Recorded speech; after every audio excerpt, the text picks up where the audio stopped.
Halo semuanya, Namo Buddhaya. Perkenalkan, nama saya Vincent dari Universitas Internasional Batam, NPM 2051076. Dan pada video kali ini saya akan menjelaskan tentang perbuatan baik dan perbuatan buruk menurut ajaran agama Buddha.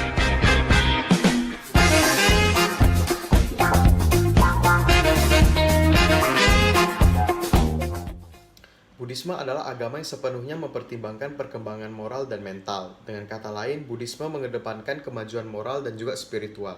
Ini dikuatkan dengan ajaran dasar para Buddha tentang menghindari kejahatan, sabapapasa akranam, memperbanyak kebaikan kusala upasampada, dan membersihkan pikiran sacita pariyoda padam.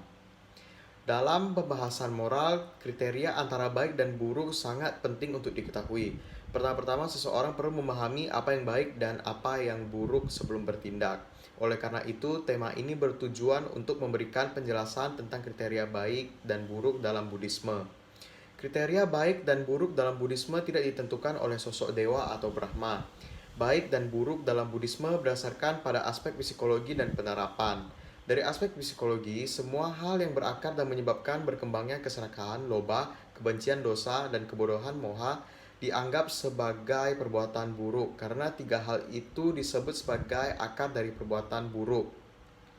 Sebaliknya, perbuatan yang dapat mengurangi keserakahan, kebencian, dan kebodohan dipertimbangkan sebagai perbuatan yang baik, alobo, adoso, amoho, kusamulam. Dari aspek penerapan, kriteria baik dan buruk ditentukan dengan melihat segi manfaatnya. Selain itu, dampak dari perbuatan yang mengakibatkan kerugian, bahaya, atau penderitaan dapat dikategorikan sebagai perbuatan buruk, sementara yang baik adalah yang sebaliknya. Ambala Tikaraglovada Sutta menjelaskan kriteria baik dan buruk dengan menggunakan diri sendiri sebagai tolak ukur.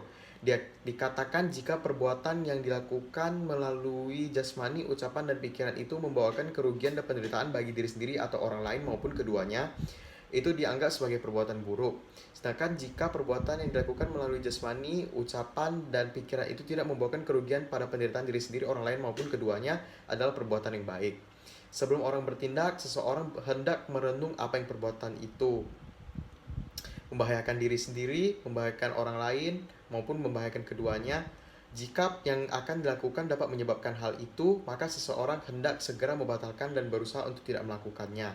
Namun seseorang hendak melakukan perbuatan apabila perbuatan itu tidak membahayakan diri sendiri, tidak membahayakan yang lain, dan tidak membahayakan keduanya. Dari sini kita tahu bahwa kriteria baik dan buruk dalam Buddhisme dilihat dengan mempertimbangkan dua aspek, yaitu aspek dari diri sendiri maupun orang lain. Membandingkan diri sendiri dengan orang lain disebut sebagai cermin dhamma. Cermin ini berfungsi untuk melihat diri sendiri di posisi orang lain. Kita sadar bahwa semua makhluk takut pada hukuman, sabe, tasanti, dan dasa.